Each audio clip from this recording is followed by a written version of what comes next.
Un cordial saludo a todos los oyentes de Radio María. Un día más, con la gracia del Señor, proseguimos el comentario del Catecismo de nuestra Madre la Iglesia. Estamos comentando el sacramento del orden sacerdotal y nos hemos quedado pendientes de concluir un apartado de este sacramento del orden sacerdotal que tiene como título la ordenación de los presbíteros, cooperadores de los obispos. Habíamos explicado 3 puntos de este apartado, vamos a concluirlo, nos faltaban 4 puntos más. La ordenación de los presbíteros, cooperadores de los obispos. El punto 1565, estábamos en él.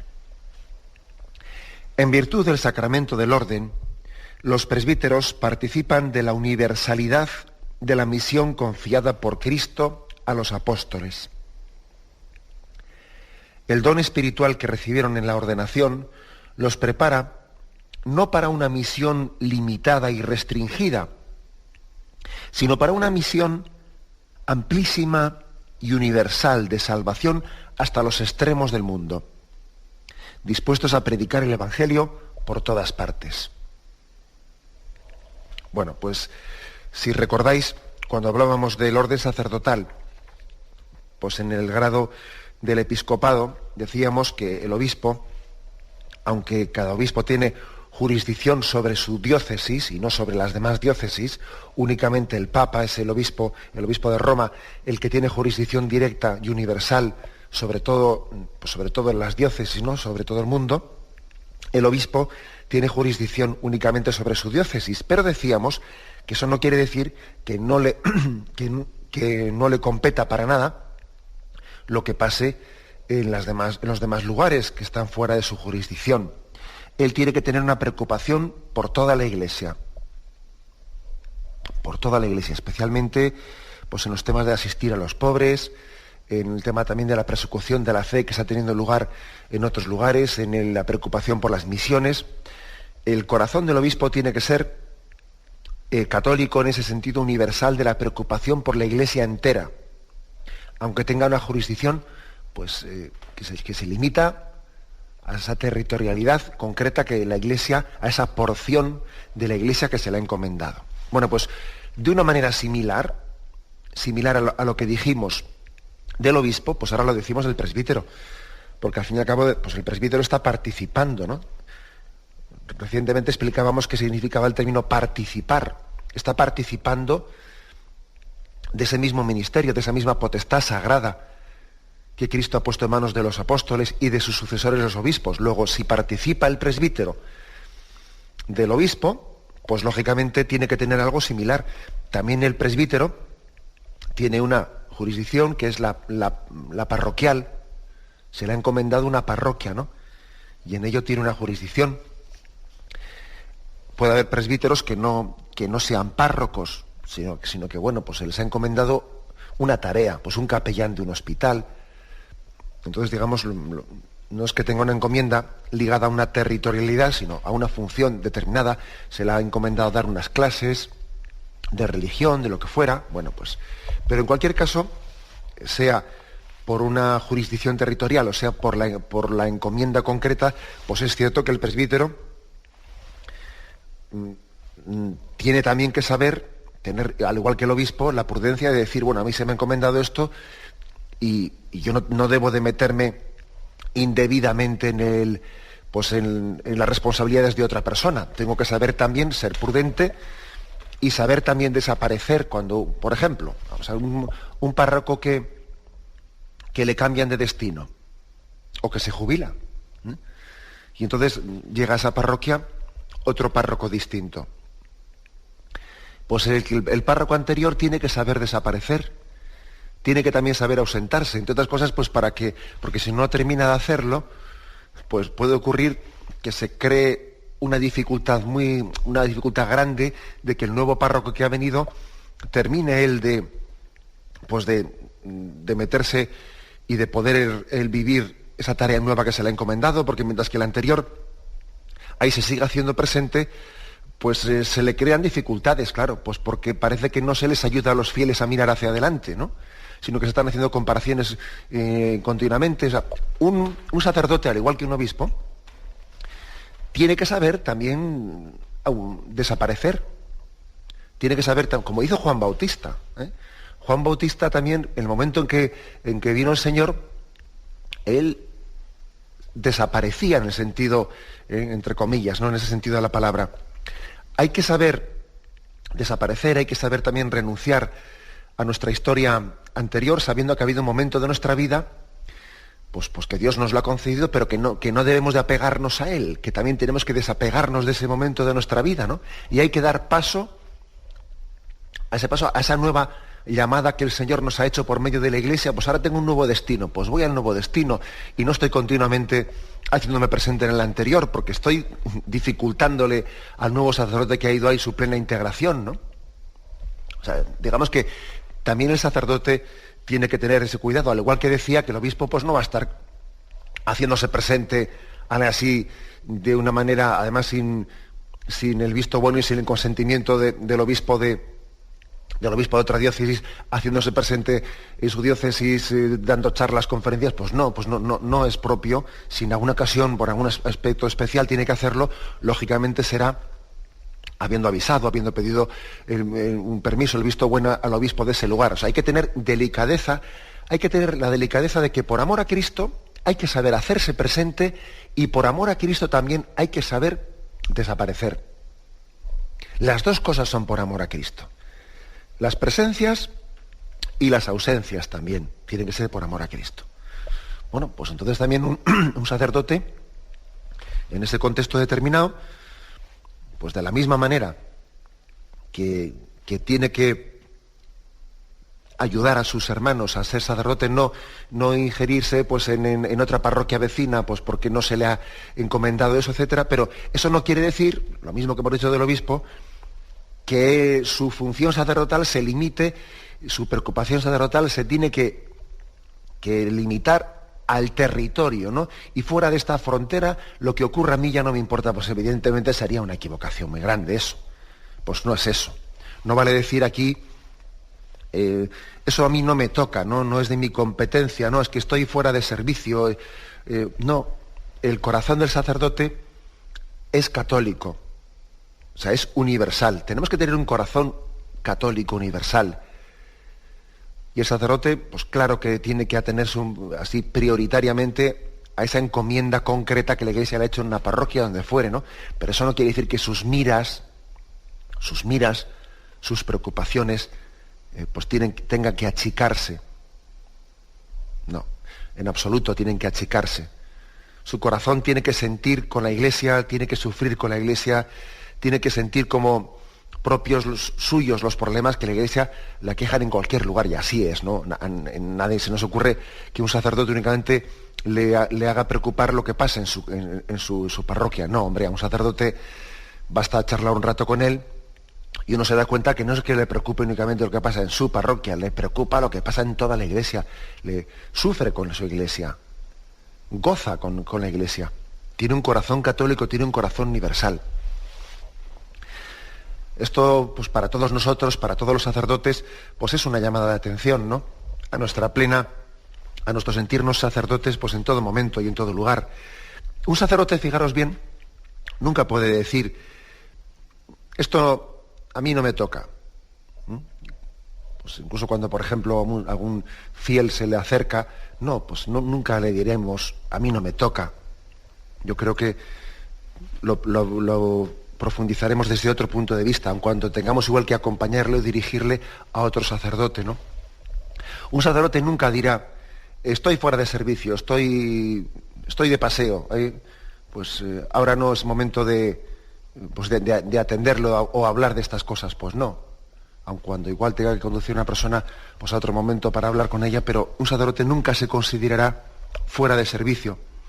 Incluso un sacerdote nunca dirá, estoy jubilado, me he retirado. No es esa la perspectiva desde la que un sacerdote hablará nunca. Porque no es lo mismo una profesión que una vocación. No es lo mismo una profesión que una vocación. Claro, una persona que tiene una profesión, claro que podrá decir, esto a mí no me toca, no me incumbe. Una persona que tiene una profesión, claro que podrá decir, estoy fuera de servicio, ya he salido. Una persona que tiene una profesión, claro que puede decir, estoy jubilado. Pero alguien que tiene una vocación no dirá eso nunca. Y el sacerdocio no es una profesión, es una vocación. Y por lo tanto todo lo que ocurre en la Iglesia le afecta a él. Y él se siente corresponsable, ¿no? de todas esas luchas que en medio de las cuales el reino de Dios se va haciendo camino en este mundo.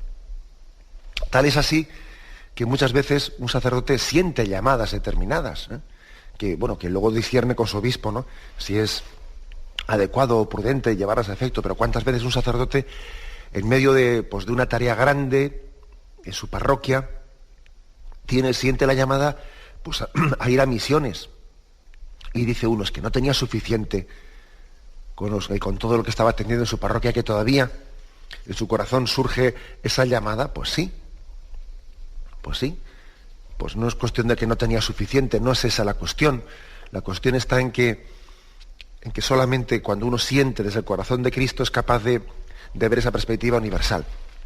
Acordaros de ese pasaje del Evangelio en el que dice el Señor, vámonos a otro lugar, que también a esas ovejas tengo yo que anunciarles el reino. Jesús estaba muy a gusto predicando sus parábolas y predicando el reino de Dios en aquel lugar, pero enseguida les dice a los apóstoles, bueno, pero vamos a otro lugar también, que allí también tengo que predicar. O sea, no se agotaba en una tarea concreta, ¿no? No se agotaba en esa... No, él, por el hecho de sentirse en un sitio escuchado y acogido, con eso ya no se daba por satisfecho, porque, ojo, podía ser un riesgo, ¿no? Que uno dice, uy, qué bien estoy aquí, qué acogido estoy, qué a gusto, y ya con eso uno se siente bien y, acorta sus miradas y ahí se establece, ¿no? Entre comillas, se establece. Pues no, Jesús decía, vámonos también a otro lugar, que también allí tengo que predicar. O sea, el corazón del sacerdote es universal, es católico. Está dispuesto a predicar por todas las partes. E incluso yo diría que toda circunstancia y ocasión de su vida es propicio para predicar. No hace falta que por predicación se entienda un acto formal en el que se convoca, vamos a ver, sermón de no sé qué, a tal lugar, a tal hora, lo predicará no sé quién. No hace falta que para predicar haya como un acto formal previamente convocado. No. Si muchas veces las predicaciones más importantes de la vida no son las que tienen lugar de esa manera tan preanunciada, sino las predicaciones son casi espontáneas, sobre la marcha, ¿no? No a balón parado, como se dice, ¿no? No a balón parado, sino sobre la marcha, acompañando a una persona en su vida, diciéndole una palabra de fe. Porque de la abundancia del corazón habla la boca. De la abundancia del corazón habla la boca. Y entonces, muchas veces la predicación no es que tú hubieses pensado voy a predicar, no, es que sin pensar tal cosa, de hecho te sale hacer presente a Jesucristo en un momento determinado, ¿no? Y tú no habías dicho voy a hacer una predicación, que no. Sencillamente de lo que llevas en el corazón, pues sale por tu boca, ¿no? La predicación, esa tarea de hacer presente a Jesucristo, está teniendo lugar de una manera continua en la vida de un sacerdote. Cuando se va de vacaciones, también. Incluso, ¿no? En su tiempo de descanso también hace presente a Jesucristo. Pues porque ahí está Fray Ejemplo, que sin duda alguna Fray Ejemplo, esa predicación con la propia vida, con ese testimonio de ser un hombre de oración y ser un hombre sencillo, un hombre de fe, un hombre transparente, creo que es la mejor de las predicaciones. La vida misma, ¿no? Es nuestra mejor predicación. Recuerdo que en el seminario, permitidme este recuerdo, ¿no? Recuerdo que en el seminario, a veces igual llegábamos a la comida, al comedor, nos sentábamos ahí en las mesas y algún compañero igual sacaba un tema en la mesa, así, de una cuestión de fe, ¿no? Un tema así concreto que se había explicado en las clases de teología, o una cuestión que hiciese referencia a la vida espiritual de los seminaristas, los sacerdotes. Y recuerdo que algún compañero, igual en alguna ocasión se incomodaba y le decía, oye, que no estamos ahora en clase. que no estamos ahora, que ahora no toca eso, que ahora estamos comiendo, estamos aquí. Y recuerdo perfectamente, pues, que el otro compañero le decía, pero hombre, si yo no pretendía ahora hablar de cosas de clase, no lo decía, pues porque, no sé, porque llevo eso en el corazón. No es que ahora toque hablar de cosas espirituales o toque hablar del otro, no, es que a veces creo que los sacerdotes tenemos que aprender a hacer presente a Jesucristo no en momentos determinados cuando parece que formalmente se nos encomienda, ¿no? Sino que en la medida en que llevamos a Jesucristo en nuestro corazón, pues bueno, pues lo transpiramos hasta por los poros, ¿no? Por los poros de nuestra piel, ¿no? Lógicamente hacemos presente a Jesucristo allí donde estemos. Pues bien, esta es la explicación el motivo por el que el punto 1565 dice, dispuestos a predicar el Evangelio por todas partes. Por todas partes. Y no reduzcamos esto únicamente a las misiones, porque poco sentido tendría que uno pensase en las misiones cuando luego esté por todas las partes, no lo concretiza también en todos los momentos de su vida, entre sus amistades y su familia. Ojo, que a veces a los sacerdotes nos cuesta mucho ser profetas en nuestra propia familia, por ejemplo. Cuesta bastante, Eso de que nadie es profeta en su tierra y en su familia, eso los sacerdotes, si alguno me está escuchando, seguro que estará diciendo, bueno, ¿qué verdad es eso, no? Cuesta más ser a veces testigo de Cristo en la propia familia, pues porque te conocen de siempre, y de alguna manera, pues igual no les cuesta más hacer el acto de fe de ver en ti al ministro de Jesucristo, y puede costar más, también ser profeta en su propia tierra, en su propio pueblo, especialmente en su familia, puede ser más costoso, pero también eso forma parte de eso de dispuestos a predicar el Evangelio por todas partes, con una misión amplísima y universal de salvación hasta los extremos del mundo. A un sacerdote le importa, le inquieta, pues toda la Iglesia, la extensión del reino de Dios por todos los lugares. Del apartado del catecismo que dice la ordenación de los presbíteros, cooperadores de los obispos. Dice este punto. Su verdadera función sagrada, se refiere a los presbíteros, la ejercen sobre todo en el culto o en la comunión eucarística. En ella, actuando en la persona de Cristo y proclamando su misterio, unen la ofrenda de los fieles al sacrificio de su cabeza, actualizan y aplican en el sacrificio de la misa, hasta la venida del Señor, el único sacrificio de la nueva alianza, el de Cristo, que se ofrece al Padre de una vez para siempre, como hostia inmaculada.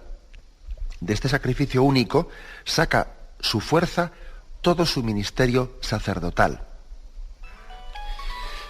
Pues bien, fijémonos en esta afirmación.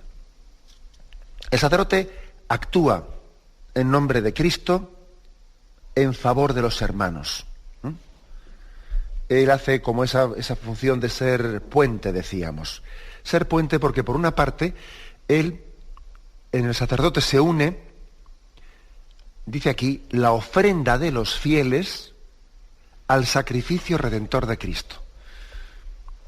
El sacerdote actúa en nombre de Jesucristo y de alguna manera también decíamos que actúa en nombre de sus hermanos, no en el sentido que sea delegado de ellos. Eso ya lo explicamos en su momento. El sacerdote no es un delegado de la comunidad, no. Pero es verdad que cuando el pueblo de Dios presenta sus ofrendas, el sacerdote presenta ante Jesucristo pues todo lo que son los anhelos, las aspiraciones, esa especie de un deseo que tiene la humanidad de superación, de felicidad, ¿no? De santidad, de búsqueda de belleza y de bondad, ¿no? El sacerdote lo está de alguna manera presentando, está representando a ese pueblo de Dios, a ese ser humano que busca la trascendencia, ¿no? Que busca la verdad, que busca el bien, que busca la belleza, y presenta esa ofrenda en nombre de todos sus hermanos. Y por otra parte, el sacerdote es ministro de Jesucristo, es ministro de Cristo, y él está allí haciendo presente el amor de Dios Padre, que tomó la iniciativa de amarnos él a nosotros antes de que nosotros le amásemos a Él, y de entregar a su Hijo único por nosotros a la cruz como sacrificio de expiación de nuestros pecados. O sea, el sacerdote está, por una parte, representando a Dios ante los hombres, y por otra parte está presentándole a Dios los anhelos y las aspiraciones y los sufrimientos de toda la humanidad. Y eso lo hace especialmente en el sacrificio de la Santa Misa. La celebración de la Eucaristía es el acto en el que el sacerdote es más sacerdote. Es el momento en el que se ve más gráficamente qué es ser sacerdote. El momento de la celebración de la misa. Por eso, para un sacerdote, el alimentarse de la Eucaristía es algo fundamental, es algo determinante. Celebrar la Eucaristía para un sacerdote no es hacer un servicio a la comunidad, que también lo es, por supuesto, pero no se limita a eso. Por ejemplo, imaginaros que un sacerdote dijese, bueno, es que hoy es mi día libre, hoy me voy por ahí, hoy no celebro misa, pues bueno, pues hoy hay otro sacerdote que celebre el otro, que pues ya hacemos la función, hacemos el servicio a la comunidad, y hoy yo estoy dispensado, no tengo que celebrar misa, pues me puedo quedar un rato más leyendo, descansando. Bueno, pues mal asunto. Mal asunto, pues cuando el sacerdote tiene esta concepción. Mal asunto, pues porque está viviendo, o sea, tiene una percepción de la Eucaristía como si fuese pues un servicio, ¿no? Un servicio, y como si él fuese un funcionario, ¿no? Que hace ese servicio en favor de los demás, y si por lo que sea, pues hoy no hay necesidad, hay otro que lo haga, pues no hace falta que yo haga este servicio. Eso sería indicativo de que hay algo que está fallando. Hay algo que está fallando. Porque es que la Eucaristía es un alimento, precisamente alimenta al pueblo por el mismo motivo en que me alimenta a mí. Y por el mismo motivo que el sacerdote pues se le pide que preste el servicio de ser el que haga presente a Cristo la Eucaristía ante los demás, por eso mismo yo necesito ser alimentado. Ya dice el refrán eso de que consejos vendo y para mí no los tengo. Claro, sería una contradicción que el sacerdote no tuviese la misma necesidad de Eucaristía que tiene ese pueblo de Dios que pide ser alimentado con la Eucaristía. El sacerdote, ¿por qué decimos que su vida se alimenta de la Eucaristía? Bueno, pues porque de la misma manera en que recibimos el cuerpo de Cristo y nos alimentamos de Él, Él está llamado a tener una vida eucaristizada y a ser Él también un pan vivo para el alimento del pueblo de Dios. Es como decir, Señor, me voy a alimentar de ti para que también el pueblo se alimente de mí. Tú te dejas comer por mí para que yo también me deje comer por los demás. Es que es así. A esto se le llama una vida eucaristizada. Una vida eucaristizada, es decir, la Eucaristía configura mi vida.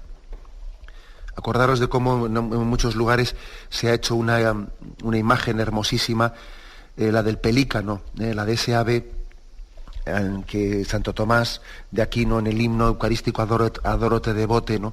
Hace referencia al piadoso pelícano, ese ave que se picotea el pecho cuando no tiene alimento para poder dar a sus polluelos, y se picotea el pecho para dar de comer de su carne y de su sangre a sus polluelos, ¿no? Les alimenta con su propia vida. La vida del sacerdote, la vida de todo cristiano, pero bueno, la del sacerdote todavía, pues en un grado máximo, ¿no? La vida del sacerdote es una vida eucaristizada. Es una vida eucaristizada. Es recibir, alimentarse de Cristo para luego tú ser alimento también para los demás.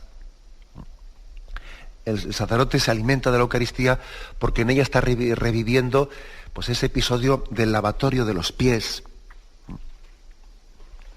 Juan Pablo II, de feliz memoria, ¿no?, al que tanto cariño le tenemos y que tantas cosas nos enseñó, ¿no? Pues en torno a sus bodas de oro sacerdotales, pues él escribió un libro que tuvo mucha difusión, ¿no? Y en un pasaje de uno de esos libros, ¿no?, quiero recordar que era el que estaba publicado en torno a las bodas de oro, En uno de los pasajes él contaba como una confidencia, ¿no? Decía, os voy a contar como una confidencia. Y él decía, fijaros, en estos 50 años de sacerdocio he tenido la gracia de Dios de que no haya habido ningún día en el que me haya quedado sin celebrar la Eucaristía. Y tiene la cosa, tiene su cosa, porque los sacerdotes sabemos que en la vida de un sacerdote hay días muy complicados, hay días en los que estás de viaje, yo qué sé, o sea, hay días en los que es puede resultar muy difícil, estás fuera de tu parroquia, estás en no sé qué sitio. O sea que en 50 años de sacerdocio, que no se hubiese quedado nunca sin celebrar la Eucaristía, eso los sacerdotes somos conscientes de que eso solamente se explica por un alma enamorada de la Eucaristía. Enamorada de verdad. Y entonces él decía, ese es el secreto, ese ha sido mi secreto. Y lo contaba como una confidencia, ¿no? Lo contaba como diciendo, a mí, eso es lo que me ha configurado, eso es lo que me ha sostenido. Vivir y alimentarme de la Eucaristía. Lógicamente, para poder hacer eso, sin duda muchas noches, igual viniendo de no sé qué sitio, que vendía con no sé cuántos, pues habría entrado a las 12 de la noche en la capilla de su casa, o no sé qué lugar determinado, y allí habría celebrado la misa él solo. O igual yendo de camino para no sé qué sitio, antes de coger el tren, que salía a las 4, viendo que tenía una hora libre, preguntó dónde había por aquí una capilla y habría ido allí, se habría puesto a rezar y celebrar la Eucaristía. O sea, para que eso se lleve a efecto, uno tiene que priorizar, pero priorizar en la vida. Nuestra vida pues está eucaristizada, ¿no? Y es muy hermoso ese llamamiento que hace en este punto 1566 a que el sacerdote pues esté aplicando de esa manera, pues, haciendo presente pues lo que es la Eucaristía en su vida, alimentándose de ella. Fijaros que dice también, actualiza y aplica el sacrificio de la Santa Misa, ¿no? Es verdad, o sea, el sacerdote está actualizando, esto lo podíamos explicar cuando hablamos del sacramento de la Eucaristía, actualiza, no vuelve de nuevo a hacer un segundo sacrificio, sino que actualiza y aplica. Y lo de aplica se refiere pues, a que ese sacrificio de Cristo lo está aplicando por tal difunto, por esta intención.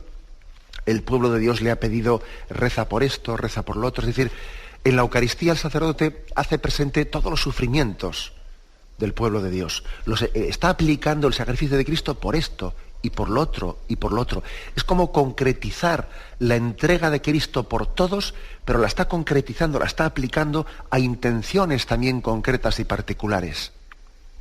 En la Eucaristía pedimos por todos, es verdad, pero ese por todos no es incompatible después con concretizarlo, ¿no? En personas concretas y determinadas, en intenciones determinadas, en un difunto, en una situación, en un enfermo que está en agonía y nos han pedido que ofrezcamos la Eucaristía por él. El sacerdote, pues, dice, actualiza el sacrificio de Cristo y lo aplica a intenciones concretas y determinadas. Bien, tenemos un momento de reflexión y continuamos enseguida.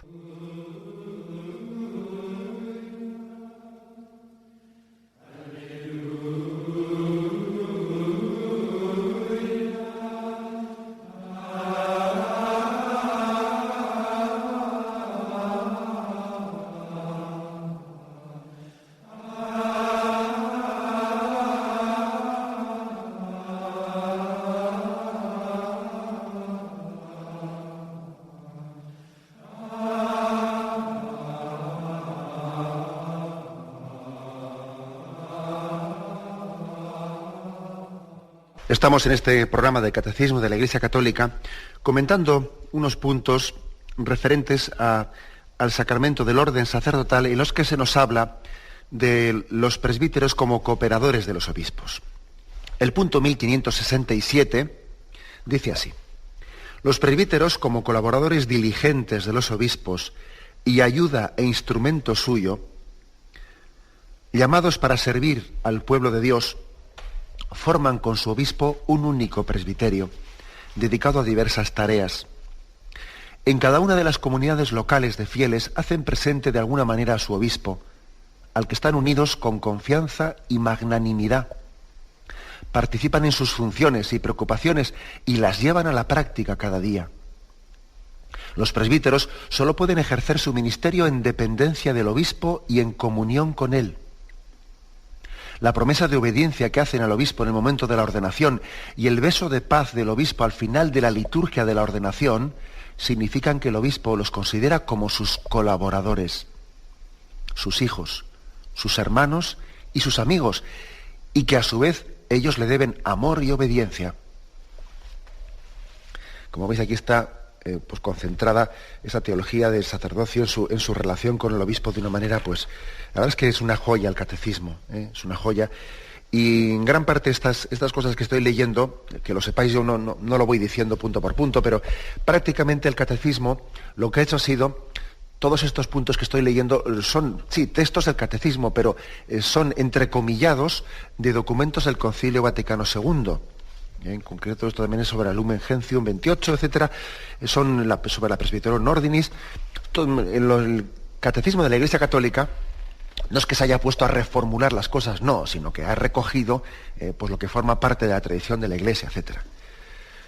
Bueno, aquí dice que están unidos los presbíteros al obispo en confianza y en magnanimidad. A mí me llama la atención eso de confianza y magnanimidad, porque claro, lo de la confianza, ¿qué supone la confianza? Pues la confianza supone decir, vamos a ver,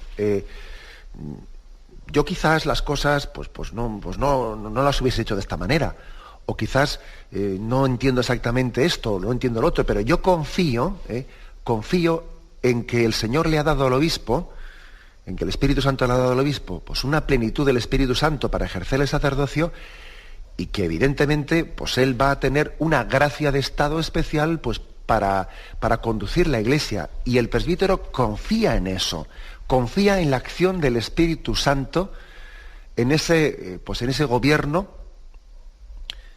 del obispo sobre la diócesis. O sea, hay una confianza en que el Espíritu Santo sigue actuando a través de las mediaciones. Es un acto de confianza. Y luego dice magnanimidad, confianza y magnanimidad. Magnanimidad es decir, yo voy a ser generoso.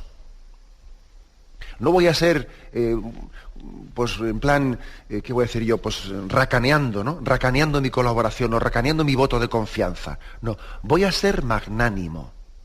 O sea, es decir, voy a dar mi apoyo, mi voto de confianza, voy a apostar por aquello que, pues, por esas prioridades pastorales en las que el obispo nos pide a los sacerdotes que nos entreguemos. Voy a ser magnánimo. En el fondo, esa relación del presbítero con su obispo solamente se entiende desde una confianza en la acción del Espíritu Santo en la Iglesia. Si falta confianza del presbítero en su obispo, o falta magnanimidad, ¿no?, en esa forma generosa de colaborar con él, y uno va a mínimos, no, a mí que no me pidan esto, a mí que no me pidan lo otro, pues entonces uno en el fondo lo que está faltando, lo que hay es una falta de, no ya fe o confianza en el obispo, sino en la acción del Espíritu Santo en la Iglesia, que nos quede claro. Eso es importante. El presbítero participa de las preocupaciones, de las funciones y preocupaciones, ¿no?, que tiene el obispo, y las lleva a práctica. De alguna manera son preocupaciones de aquel que el Señor ha puesto al frente de su Iglesia, ¿no? Y él las hace suyas. Yo no tengo otras preocupaciones al margen de... No, sino que me uno, participo. Otra vez el término participar, que como veis, pues es que es un término clave, ¿no?, en la teología católica.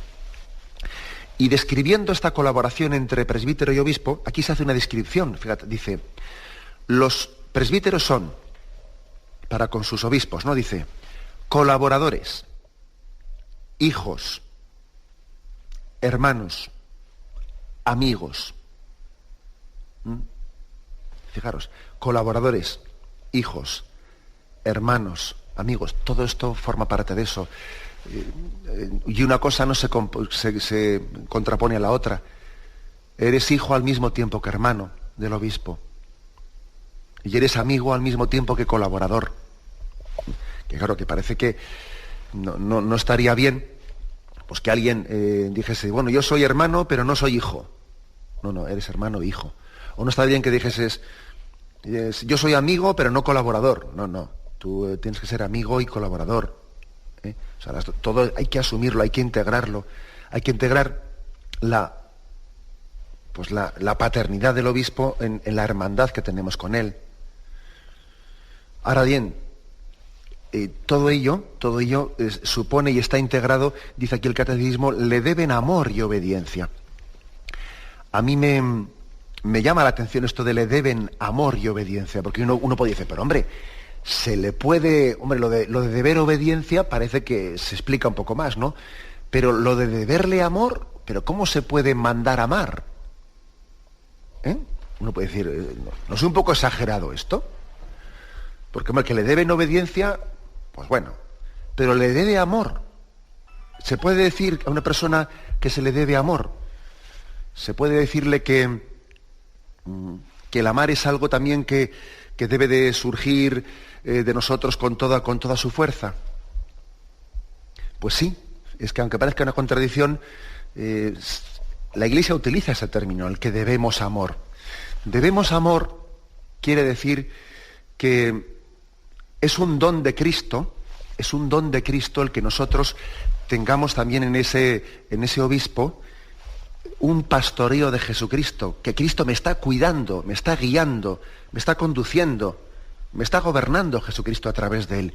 Y le debo amor en el mismo amor de Cristo, participando, vuelta a lo mismo, ¿no? Participando de ese amor, amo también al obispo, porque en él se está sacramentalmente haciendo presente ese rostro de Cristo pastor. Luego fíjate que dice, se le debe amor y obediencia.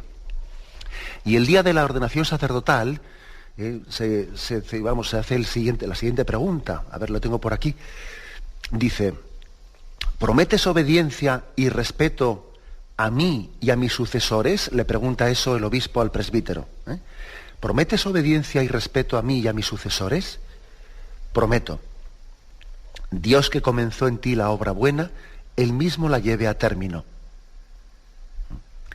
Y después, como ha dicho aquí, también le da un abrazo, terminado el rito de la ordenación sacerdotal, el obispo y el presbítero se dan un beso de paz, que significa que el obispo considera como colaborador suyo, ¿no?, al sacerdote. Es un beso que tiene lugar concluyendo, ¿no?, como culminando esa liturgia de ordenación sacerdotal. En ese momento, en ese abrazo, en ese beso, se está significando visualmente pues, que el presbítero es colaborador, es hijo, es hermano, es amigo, que le debe amor y obediencia a su obispo, pues es un signo precioso, ¿no?, que tiene la ordenación sacerdotal. Y aunque sea brevemente, vamos a concluir con el punto 1568, y así dejamos también concluido este apartado de la ordenación de los presbíteros cooperadores de los obispos. Dice, los presbíteros, instituidos por la ordenación en el orden del presbiterado, están unidos todos entre sí por la íntima fraternidad del sacramento. Forman un único presbiterio, especialmente en la diócesis, a cuyo servicio se dedican bajo la dirección de su obispo. La unidad del presbiterio encuentra una expresión litúrgica en la costumbre de que los presbíteros impongan a su vez las manos después del obispo durante el rito de la ordenación.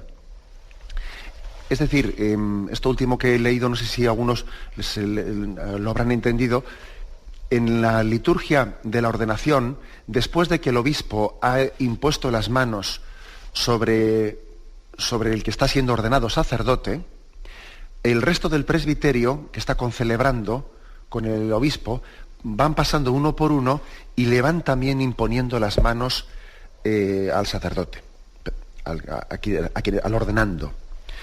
¿Por qué le imponen las manos? Pues para que, por si acaso esa transmisión del Espíritu Santo, esa consagración del obispo era insuficiente. No es por eso.